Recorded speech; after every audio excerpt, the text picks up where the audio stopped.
welcome to Learning Clan.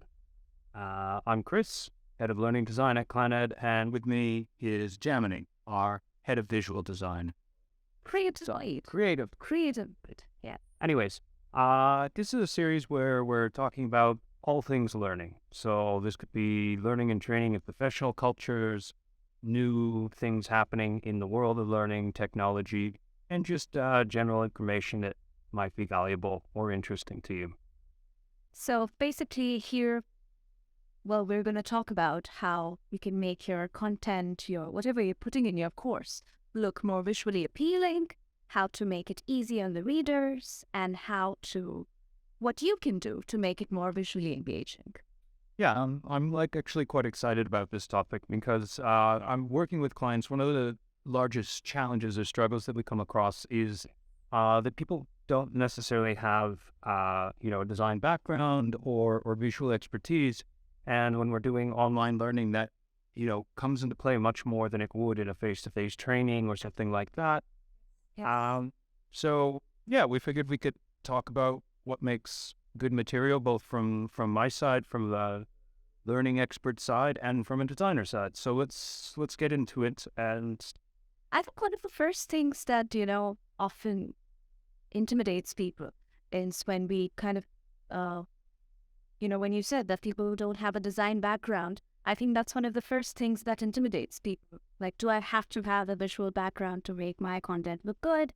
And in some cases, people just don't think that it's important, which is a bigger problem. And yes, because the fact is that, the way you present your course material, the way you present your presentations, your documents, they don't have to be fancy and ridiculously well designed, but they have to be legible, they have to be readable and easy for your learners to grasp. So it is an essential thing to get it right. And you as a learning designer, I'm sure, values that side. oh yeah, it makes life a lot easier when we're not dealing with questions about where do I place my logo. Yeah. But I mean, it's probably a pretty good place to start. Is at least from your perspective, what makes good design, like visual design in general? What? Well, I think first thing is keeping the person who is reading your material in mind and showing some kind of empathy, and in some ways also keeping equity in mind. These are two things that are crucial to creating something that's visually pleasing. I'm a firm believer in keeping things minimal. I'm a firm believer in highlighting what's important and clear messaging. I think these are three things that is crucial and what makes it the core of good design. And, we're constantly learning and constantly learning. I've been in the field for over 7 years now, but there isn't a day that goes by when you're learning something new. And certainly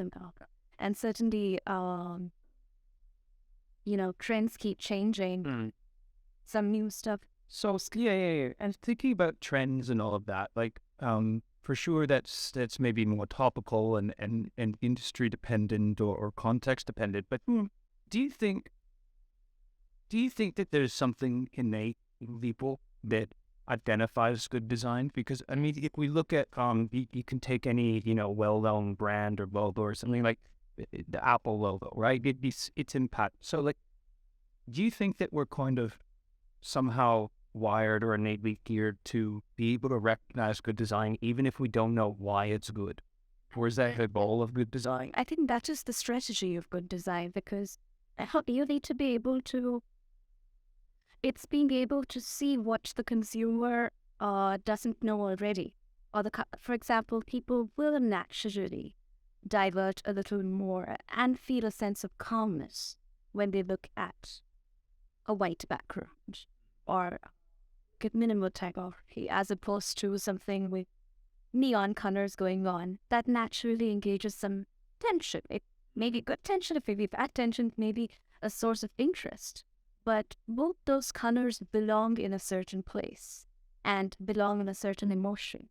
And that's what makes good design. The fact that you can predict what your customer, what your learner wants to feel, and what your learner identifies with. For example, you wouldn't want to put if it is a course on medical training or a course on I don't know, something like yoga or health. You would want to make something that's new. You would want to, because you know that this is what the Right. So you could talk about like adjectives or something that relate to your, let's say, your topic, and can those same adjectives be applied to what you're looking at, to the visual layout of it or the colors used or that sort of thing.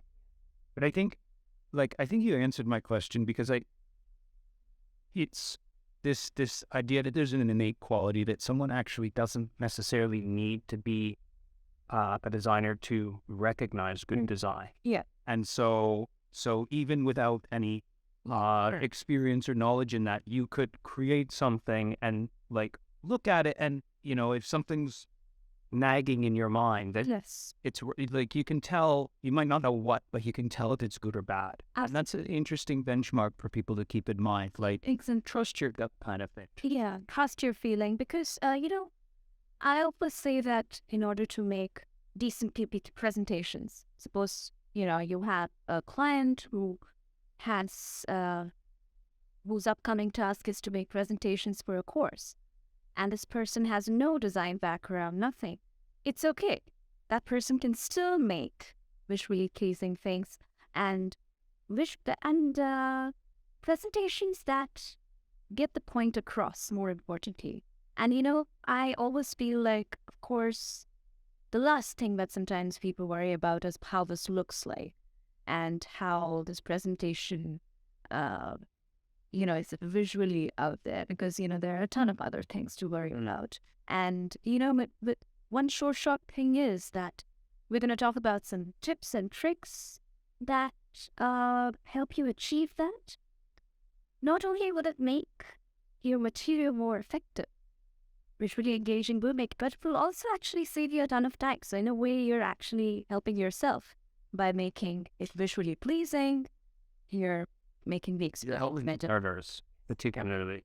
You're helping your learners, and that's essential. For example, like, do you ever feel like there's, when it comes to when you're helping someone through their learning process in order to create their course, how often do you think the content that you get to work with, it's, it becomes kind of like a hurdle in making the experience effective?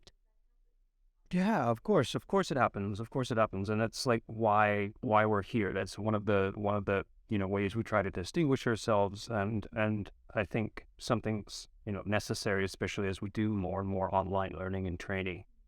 Do you have a little specific example that hurdle that you frequently face? Yeah, of course. I think often the cool thing is that the course creators or developers, they're either subject matter experts themselves, or they're in relation with them. There's always a lot of knowledge, always a lot of knowledge and expertise, and people are generally very, very eager to share that, and they want to, but it's like a filtering process or a step back. So it's the ability to be like, okay, I have to view this from I have to view my expertise from not my place of expertise.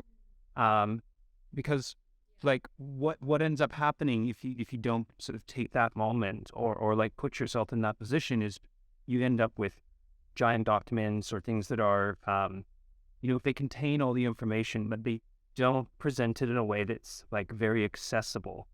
And so needing a textbook to read a textbook sort of situation. So like it's a matter of, it's like paragraphs and paragraphs of knowledge, and really good knowledge. Yeah. But if it's not distributed correctly, if it's not organized correct, I would say well, not correctly, but Well, yes, actually, yes, absolutely. That's a much better word. If it's not organized well, it really, really makes, it really ends up putting a hurdle or some kind it puts a barrier up for the of sash. because the thing that we haven't mentioned here is that like learning is always work. It's always effort.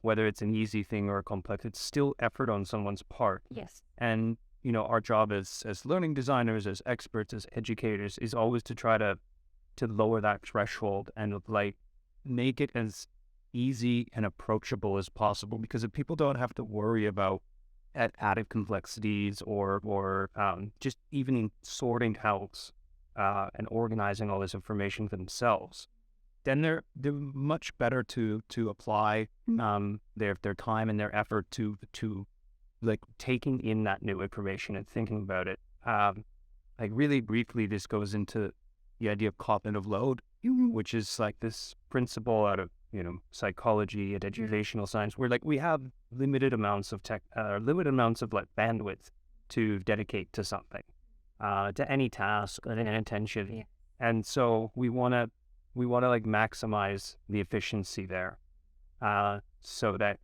the majority of that can be dedicated to taking in new information, processing it, thinking about it in new context. And that's like learning, right? That's the process. As new information comes in, Yeah. you do something with it, and you're able to apply it in new situations. And I think one more thing, which is really, which this example kind of like of, you getting a document with full of knowledge.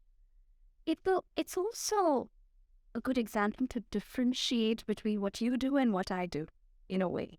In the sense, like, I think often people aren't, we sort of, not everyone knows what a learning designer does. Everyone knows what a graphic designer does, but there's a very clear difference. So, I think this example is a perfect way to kind of show how you organize the content and how you present that content in that document.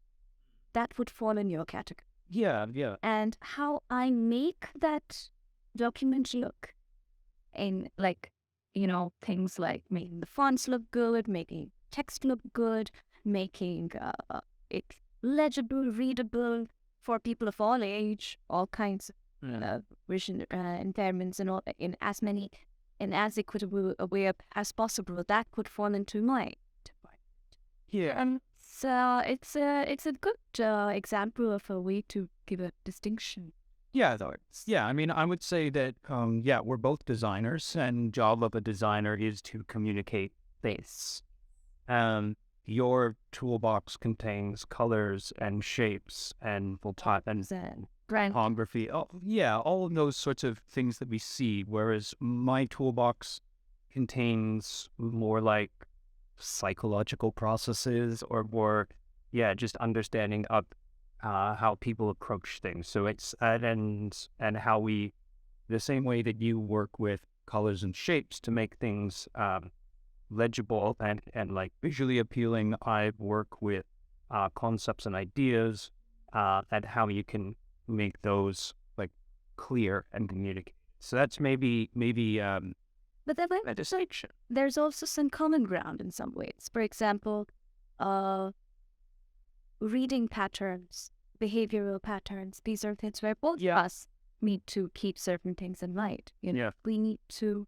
I actually think one of the really like overlapping ones that I think we sort of are like on the exact same page with is when it comes to like, let's just take a presentation as an example. So you've got whatever your set of slides or your material that you're preparing for learners, and I'll see it often where it's just kind of it's put in, or it's all blocks of text, maybe somewhat organized, but there's not a huge amount of thought and consideration to it. So what I always like try to step back and tell clients is like, well, you should have like, start with a title.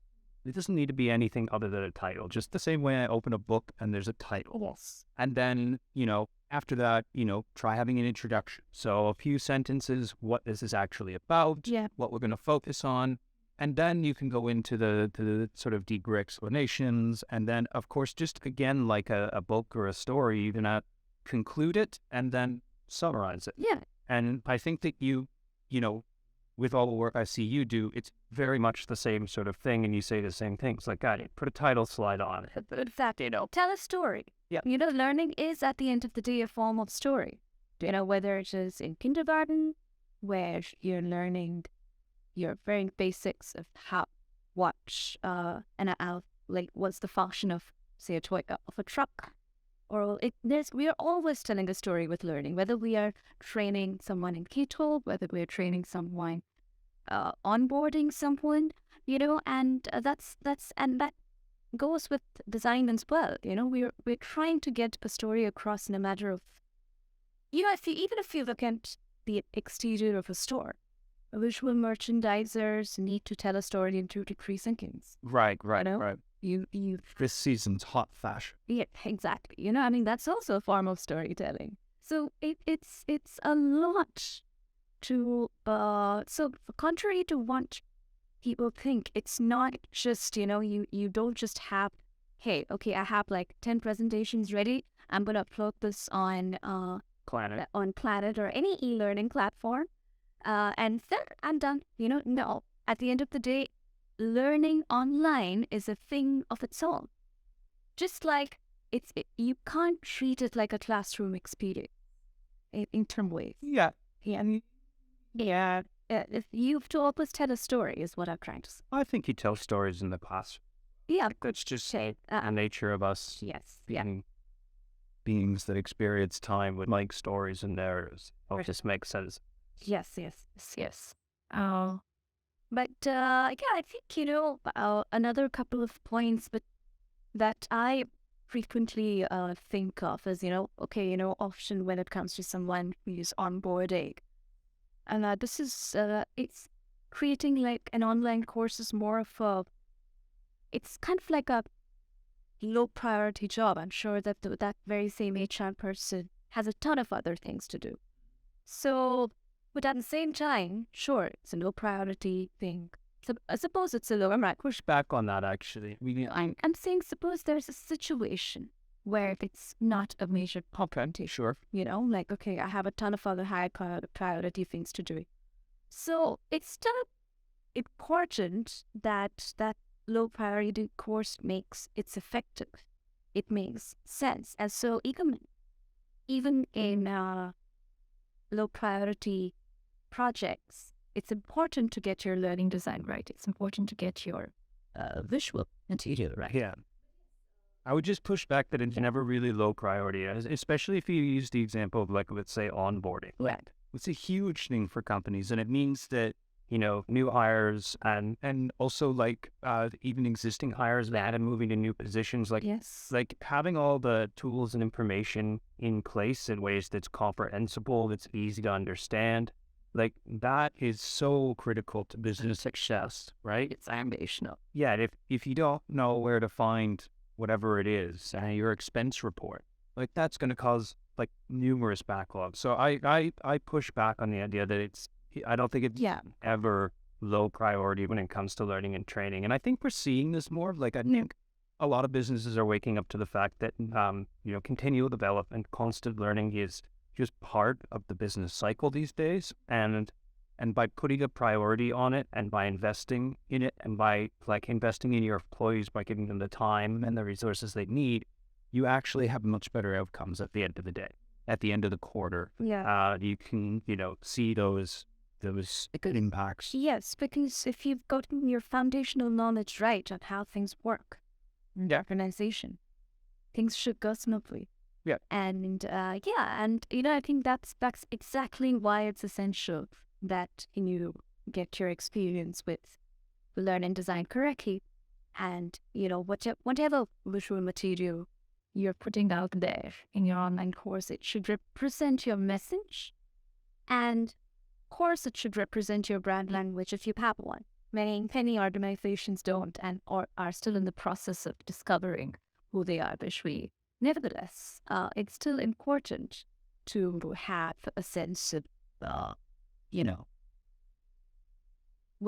clarity in what you do. And, there's some really simple tips that I was thinking of when I yeah. I have a question that can maybe lead into tips. Yeah. So you've been with Clan with us now for it's almost 2 years. Yeah. So, but you've been designing for 7. So in your time here, what have you noticed about materials when it comes to learning design stuff? And other, what's different? What noted differences have you noticed compared to other visual design applications? Because there must be. Yeah. I mean, for example, I've designed for, say, a fitness company where I'm specifically talking about company types versus e-learning. No, I'm talking more about industry, Industry. Yeah, I mean, if you're doing visual design for logo or brand language, I think, a very different thing than if you're doing it for learning. So, in your time, what it stands out to you is, oh, this is different, or something you weren't expecting about it, or something you learned about it. I think what really stands out here is it's got very little to do with how I think looking cohesive and looking a certain way takes a bit of a backseat. What takes a front seat is watering down the information for your designer. For example, if I have an infographic, that a very complex chart, or if I have to talk about the onboarding process plan, I have a timeline I have to design for presentation, LinkedIn post, whatever. I think in most situations I would keep it. So, of course, I will customize it and make it a simple timeline, add some iconography to it, everything. But suppose the smart material is specifically for onboarding clients on Planet, then I would first and foremost make sure that the information is clear. I will, if you need to, put the complete text in it, and I can't put, say, an illustration or an iconography, no matter how good it looks, and no matter how much you want that picture in there. If the text needs to be there, if that's something that is mandatorily come from you, because it's important that information is there, I have to put it there. I think getting the information across in such industries is it's much more important than how it would be if I was working for a branding company or an advertising agency, that matter, where less more. That will play a really big role in that sort of. Yeah. I think there, if I choose to put text over, say, iconography or illustration, it'll be a problem there. But here, I think it's essential that okay, fine, you have a ton of information, that it's there for a reason, and you need to find a way to make it look good. Let go. Some things, and but other things, e-learning, online learning, or whether it's for university students or whether it's for onboarding, I think everywhere there's one thing which is in common, which is that which is what we just mentioned, which is that I think text and your ability to organize that text into bite-sized pieces is important. Yeah. And your ability to be able to organize, for example, for certain courses or certain modules in a course, for that matter, anyway, it really, you really need to know the material. You really need to read the material, even if you're a designer. And you have to put on you have to look at things from multiple perspectives. You've got to realize that in a course that's talking about, say, safety training, I can't compromise on the design. I can't compromise on the text here. I can't compromise. I can't suppose 50 paragraphs. I really hope that this doesn't happen, but suppose 50 points have to be mentioned in the slide. I have to make, and they have to be in the same slide. I have to find a way to make it work. Actually, it's funny you bring that up because it's another interesting point. I think we've talked about this, like the difference, identifying like when it's appropriate to use one format or another. So in the event where you have 50 interrelated points that all need to be mentioned at the same time, maybe like using a visual slide format is less preferable than using a document. I mean, I typically, from my perspective, again, it is a visual thing that people are learning. You've got to think about making it inciting and engaging for the learner. So I tend to like push people away from using documents when they don't have to. Yeah. Like obviously you're not going to put a 20-page study into a slide format. Right? It's a read. So identifying those situations where you can perhaps like drop the design in a sense and be like, you know what, this just needs to be a written document. Exactly. It's meant to. There's a reason a document is a document. There's a reason, and there's actually more that you can explore with on Planet. For example, suppose I have an infographic that shows directions on how to. Let's take the safety example. How to give CPRs. Yep. And okay, you have all those posters. We can use a thing link for something important. Or you can use Canva, absolutely. You can use Canva, find something, and if someone wants to make a comment on that, of course, like there's a way to interact with that. But also, big link, you can put all that extra information that you can't put in one piece. Yeah, that's a good point. Like there's so many tools that we can use that are really specific to visual design, but also learning design and education. And they're kind of... And they kind of like interlink.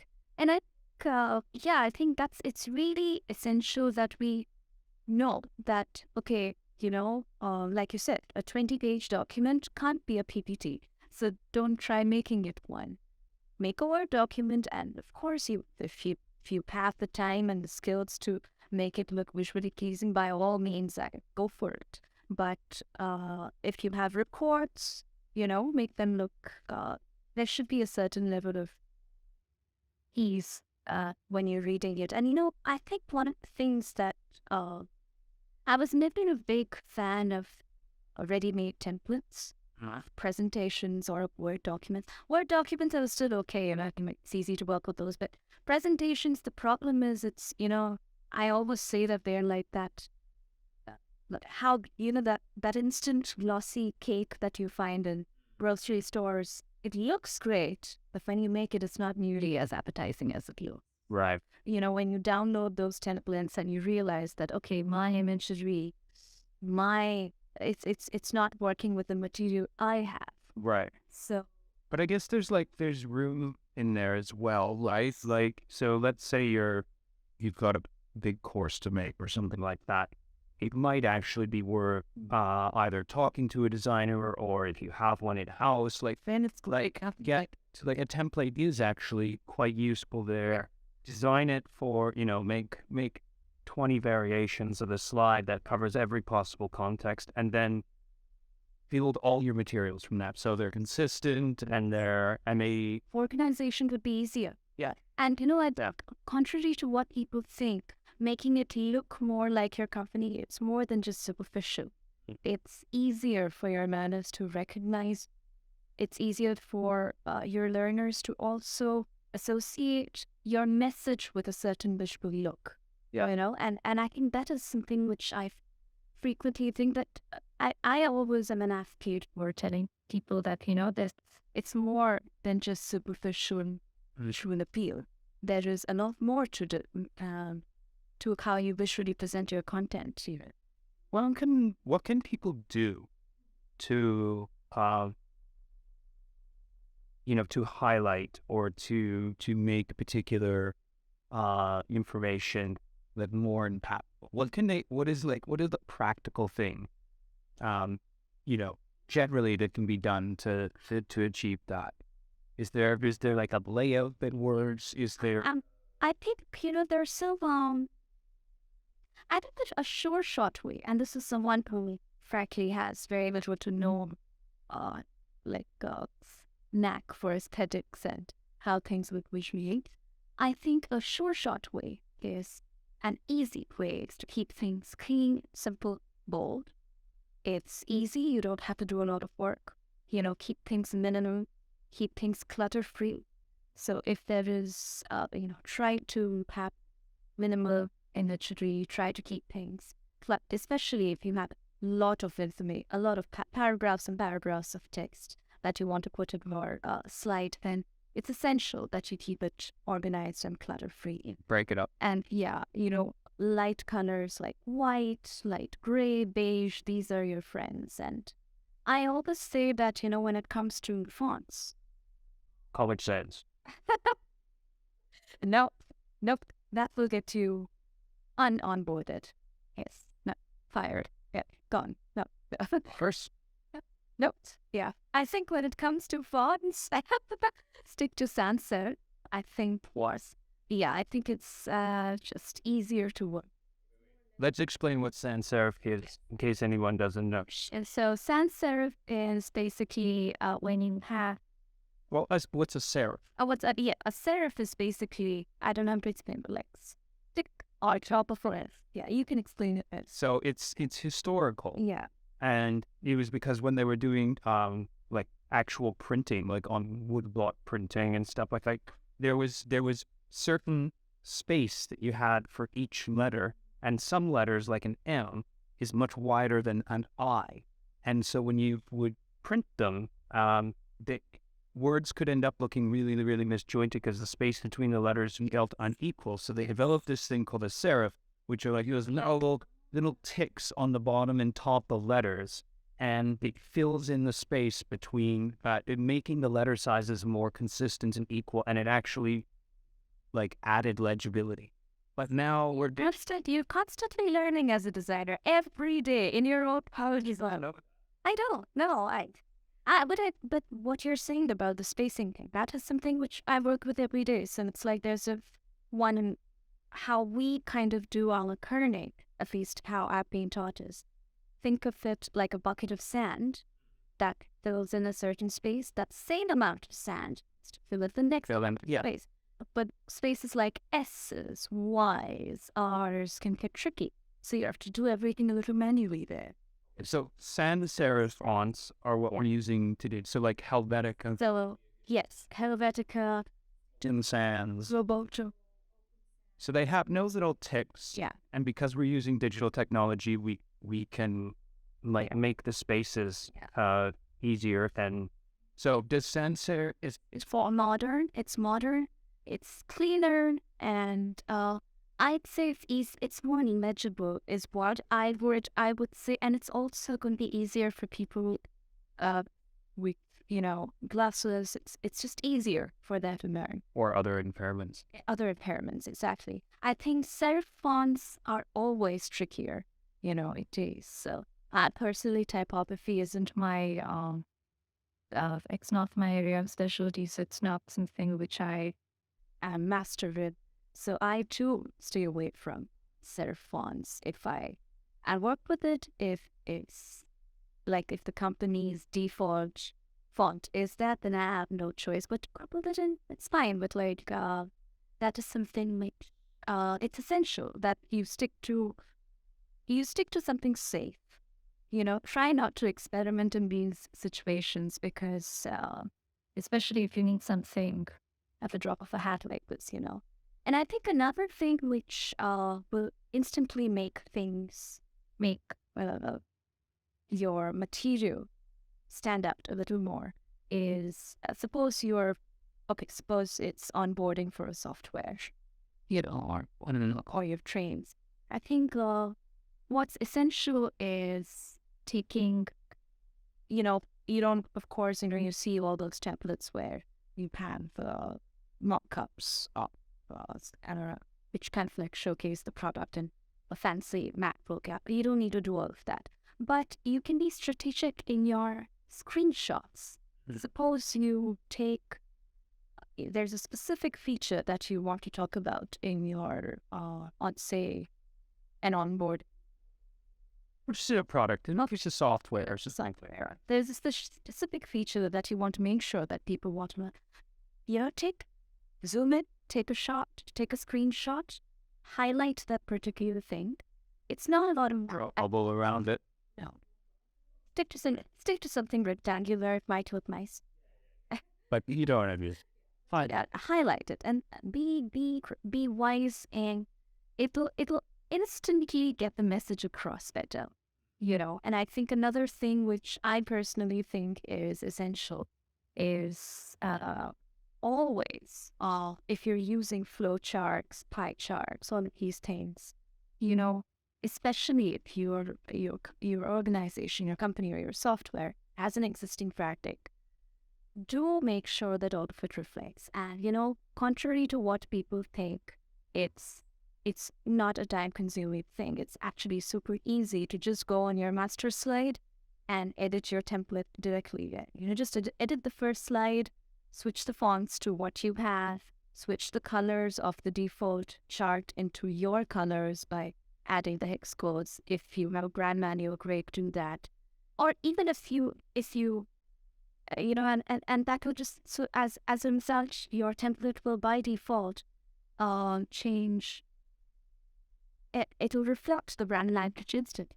This is good material for a micro course on how to make slides. How to make it. Exactly. And I think what's essential is that, I think even if the company, and often people are like, oh, if we're a startup, we have 3 people in our organization, we haven't invested in our branding yet, we don't know it yet.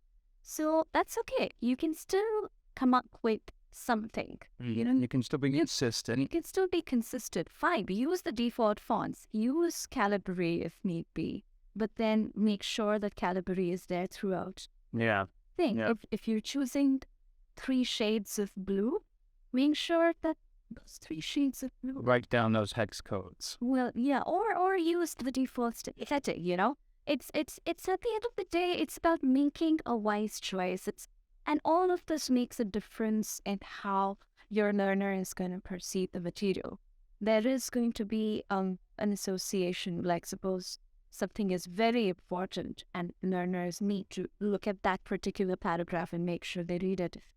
Use a dark bold color for it and put the paragraph in that, or if there is a certain mood that you want, like, okay, this is a very important critical stage.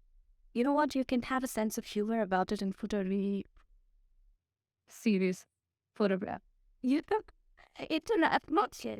not so cheesy, but like be a little more, I think, and another thing I think is essential is getting your imagery right, which I know not everyone thinks is. So what do you have to do to get your imagery right? There's so many free resources. You have Unsplash, you have... But aside from the resources, like you can list a bunch of links and resources. There are so many, but I think, what's essential is having a sense of cohesion in your imagery is essential, I think. So one easy trick, you don't need to be a photographer for this, is to make sure that you take photographs from the same photo shoot. Or same people, or if it's if it's a mock-up, then the same series, right? Because our similar lighting, there's something custom made about it. It's consistent. There's consistent. It comes back to this idea of consistency. Yeah, is really important. What do you think? Through learning design, what would bring in the consistency factor there? How do you see it? I think I touched on it earlier, like things like having a format. So, we talk a lot about replicatable formats in, like, let's say your study modules. So again, we keep talking about this onboarding course. So let's say like you've got one module that's about like company values and culture, and another that's about HR resources, right? So, okay, obviously you break down the various topics into their categories. And then within those categories, you're going to have different content for that whole module, explaining all the different HR or all the different culture values things.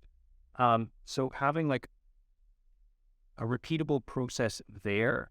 So when learners come in and, it's a design thing. They start to know what to expect. And the first bit is an introduction, right? And it's always a short little thing telling you what this module is all about. And then the next things or the next few things cover some various aspects of it. And then, it follows up with like a quiz or some assignment, and then, a summary at the end. What are the key takeaways from this? What do you really need to remember? So there's having a format to like the order that information is presented in. Yeah. And then you can take that whole process like a level down even further. And within the content itself, it's about having a consistent order. So I talked about like having a title slide. Start with a title, do an introduction, then present like the meat of the learning, and then, conclude it and summarize it. Like so having this repetitive structure. Again, this goes back to that whole cognitive load thing that we were talking about. After the learner's gone through one or two modules, they know exactly what to expect, and they're not wondering what's next. But if you start changing that up, they're going to get there and they'll be, whoa, did I miss something? Exactly. It's about telling, like we said, it's about telling the story, and it's also and building predictability. Building very absolutely, yes, yeah. And I think it's also building an experience in a way. It's those outright Experience design. Exactly. Yeah, it's like, for example, you wouldn't want to start with something ridiculously intimidating. You want to start slow. Yeah, of course. And then you go up. And the same goes for visuals, actually, in many ways. You don't just start with, sure, okay, you start with a great cover. Great. Your first slide, though, but then mellow down a little bit. And then slowly build your content up there. I think that is something. So in a way, you are at the end of the day selling an experience. Yeah. And so one more thing I wanted to ask you, how long have you been in Medicine Desire for? I guess 3 years now. Okay. I don't know. That's officially in this job, sure. But I mean, certainly, like I worked in education prior. I did some art design prior. So I mean, I think communicating has always been kind of a part of it. So this is formally with Planet for 3 years. Yeah. So exactly. So how has, I guess, you worked as a learner before? How is it different working as a learning designer? Or in a way, what stands out? Do you think particularly that stands out? Well, without like the whole story of it, like one of the reasons that I was really attracted to the company is because they were doing things that I personally agreed with in education, and based on the studies I had done, and the sort of things that excite me. I do think that it's a social process. I do think that it should be exciting. I do think that there's a lot of room for incorporating new technology and for just like playing around and trying new things, which is super, super exciting. Yeah. What was the question? What do I notice that's different? Versus working in learning here versus, or just working or even learning in general, anything that particularly excites you? I love learning. I think it's like going to make a better world. I think it's a way to lift people up. So it's a valuable thing to invest in. And I think it's a thing that is really open-ended because like there's always more information. So there's always more learning to be done. And the more we do it, and especially now with the tools and technologies that we have access to, we can start to like peek inside that like black box of the human mind and what happens when people learn. There's been debate about this for 100 years. Yeah. But uh, I think now we're really at a place where we're able to do some things that, they work. And sometimes we don't even know why they work, Yeah. but we know that they're working. Yeah.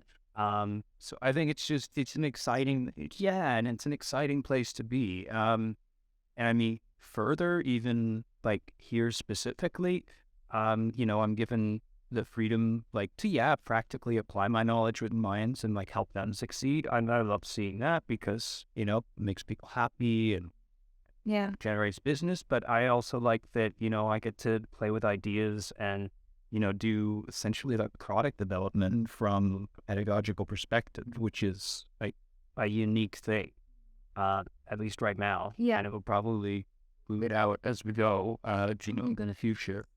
But yeah, it's cool. I feel like, an explorer in a way. Yeah. Has fun. Yeah. And do you think that, of course it's all, I personally always think that there's time to get creative. There's always time for you to get creative and experiment a little bit. But like, how would you say, okay, suppose someone with, I'm not a learning designer myself, so like, I don't know, what are some basic things that I should always keep in mind when I'm strategizing my content, when I am, when I'm building my course, when I'm organizing Sure. what goes on it, like Yeah. some basic tips that everyone should follow. Well, you're not going to get it 100% right quarters time. Like remember that it'll always be an iterative process, and you can use, what you can do your best, obviously. But one, like, don't take it too seriously. I mean, have fun, like make room for fun and play, because that's another big part of learning is playing. So like have a bit of a sense of humor, obviously, about it. Even in serious topics, you can have a little break for that. So I think that's really important.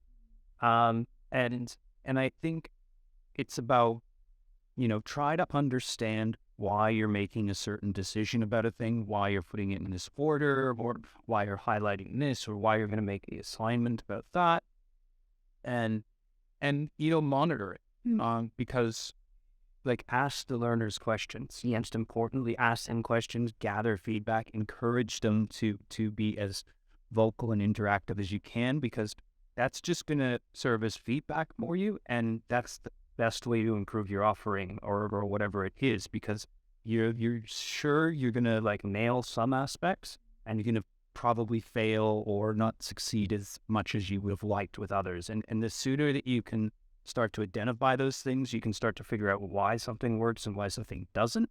And then you can like apply that learning to your own learning, kind of, just keep iterating the process. Just a process. And I think that's what it often goes missing in online learning. People think that, hey, put on your stuff, that's it, without realizing that it's a cycle. Yeah. Ideally, it should be. It should be. Yeah. For effective learning, it should be. Yeah. Yeah. And it's like you constantly get feedback. You need to know what works, what doesn't work, what are they working well with, what are they not where are your students struggling. I think it's and you know what, in some ways even visually it's always a cycle, because if a certain presentation or a certain document is it's getting too boring, people are just I don't want so much text, like pie charts in a row, I don't want to read this. We can make it more interesting for you. There are ways for us to or for that matter for the trainer to make it more visually fun, or change the language, or for that matter, you get creative with your pie charts. Use Canva. And I'm not a big, and of course, like as a designer, I would never ever tell anyone that I think it's a great tool. But for someone who needs to who needs something quick and needs something outside the norm, use it. Get not as use Infograph, use all these tools that are out there. Use noun projects, and sometimes, for example, some You don't need to write save money when you can show a piggy bank. You don't need to write achievement when you can show a trophy. You have all these, and these are basic things which everyone universally understands. So these are little elements that one should always keep in mind. And Yeah. I think it's I'm happy you brought that up, actually. Like, don't write out a complex explanation of a process if you can show it with a really simple graphic. And I'm always surprised by, how much the, like, graphics with, just a little oval or something, colored oval with a title in it and an arrow going to, like, it's the simplest thing in the world, but it can actually be so effective when it's seamless to communicating an idea.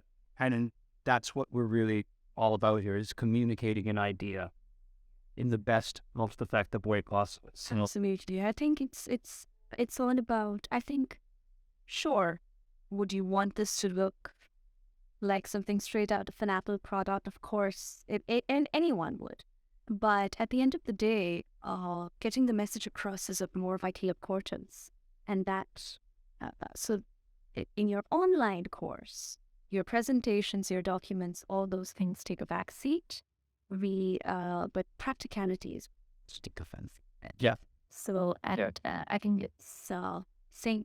But that being said, just because it's practical doesn't mean it needs to look hideous, bland, or bland for that matter. So, being I said, think bland is worse. Hideous can... hideous pushed out, it could be interesting, but hideous could also be disturbing. Still more interesting than bland.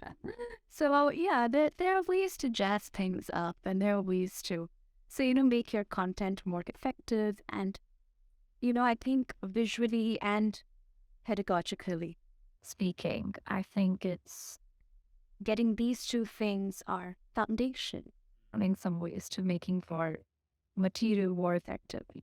It comes to life. Yeah. It's no longer something bland and boring. I want to change gears here and ask the question that I've been wondering about. And, like, what kind of, how do you see cultural differences having an impact on how people approach information and visual design? Because, I mean, we work pretty internationally, and so I mean, that's awesome because we get to see so many different people and places and their approach to these sorts of things. But, like, how do you, is there anything that stands out to you? The biggest thing that stands out should be certain symbols. Like, I don't think you could use a pig symbol in certain countries. You of showing saving money, at least based on experience I had. So, enough. But I think you need to be sensitive about using certain keywords. You need to be sensitive about maybe even certain colors in certain cultures. I think it is essential, though, that it also depends on. I think more than culture, it depends on who you're working and what kind of vibe are you getting. On the ways, if it's extremely corporate strict, you might want to stay away from. The hammer and sickle. Yeah, you might want to stay away from memes, and you might want to stay away from a certain casual tools. But it can have a more relaxed startup vibe. Or, you're generally in a country which is more relaxed about these things, that you can open with a joke. You can open with, you can experiment, you can, it's just how it works with. But this is talking about design as well. This is talking about, okay, what we can do in different scenarios. I'm more wondering about if you notice anything different just about the perception of these things in different parts of the world or different cultures and places. Well, I grew up in India, where I think aesthetics have always taken a backseat. It's very bright and busy from what I saw when I visited. No, it is, but like I'm talking about in most organization stuff. at least based on my experience working there, it's the last thing that people would care about is how your presentation looks. Unless, of course, you come from a design agency, 'cause then things are different. In most of corporate world, that's not how it works. It's Why do you think that is? I think based on my experience personally, I think design and ethics is something that doesn't get a lot of importance. It's a lot more engineering and science and technology. The education system has always taken a front seat. It's always money goes there, investment goes there. I feel terrible saying this, but sometimes I also think the respect goes there. So as a result, Do you think that maybe that's tied? I mean, in this example, is it tied to perhaps like the social development of the culture or the nation that like in question, and perhaps cultures that are like in development process and like lifting themselves to a higher economic status, like it's quite obvious that in order to do so, you need to invest in education, but specifically in technology, in these sort of like fundamental drivers that affect sort of all areas, as opposed to like more just getting more technical things right. Yes, absolutely. I think that is essential. But like, I think I'm also looking at this from a slightly different lens. I'm not looking at this from a neutral lens. Having grown up there, my opinion might be a little more colored. But say, I don't know if the same situation happens in, say, Malaysia, Canada, that region. I think in my experience, whatever experience I've had working in different cultures, I think what makes a difference is I think a lot of it depends on just the tone and the attitude towards a certain field. If they come from a very technical, very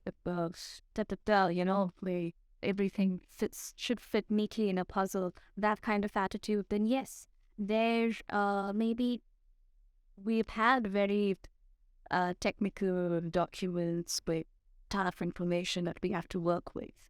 But, curriculums where countries where maybe school curriculums are a little more, are open to being a little more creative, open to being a little more flexible. I think that's where they might be open to being more experimental with the way they work with their pedagogy, or the way, or for that matter, and how they work with their visuals, because they might be a little more open to experimenting with something. yeah. So sometimes I don't think there's a right or wrong here, because some people have this attitude that if it ain't broken, don't fix it. Yeah. So if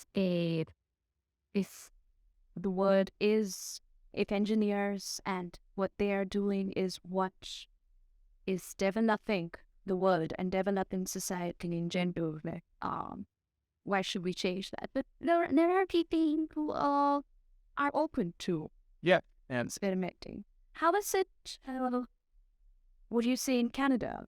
It's been a long time since I was in school there. But what I was actually thinking is that, again, this brings us to like an interesting point, because if we look at general trends in education and learning and the sort of skills that people are interested in, right now it's all about like 21st century skills, and people are recognizing the importance of this sort of stuff, and incorporated in that are things like design thinking, which I think is really cool. So I'll be curious to see how, especially let's say in like cultures or places that were more rigid or more technically focused, they're waking up to, okay, we got to use 21st century. So of course there's a lot of STEM in there. There's, sort of like program thinking is really fundamental, but design thinking is really a critical element of. Critical element. And so I'm excited to see what happens, because I think that, it may have been a privilege in the past to get design thinking as part of your education. And sure, it leads to a lot of innovation and creativity, but as it becomes this core element of education, I think it's going to be in 15, 20 years, when the kids who are now starting school go through their whole education with these ideas about, what does good design mean? What's going to happen? Absolute things. Yeah. Because I think when I was in school and when I was in my teenage years, it was still, kind of, okay, we knew that there's a field like design, and yes, you can make a living out of it. The generation before me didn't even know of it. Maybe something like learning design did not exist then. Yeah. And but it'll be a norm. Yeah. The generation later. So it's a matter of time. It's a matter of experimenting. It's a matter of your ability to be open to something like this. But yeah, I think we are going very broad now. Yeah. I think this could be a podcast of its own. Yeah. Well, and I think maybe that's also a good place for us to draw this to a close. And hopefully, have more feedback on what can we talk about next. Yeah. So, speaking of that, let us know what you think, and keep following. We'll have more information, links, descriptions, and resources for you in the future. Thanks for watching and listening. Ciao.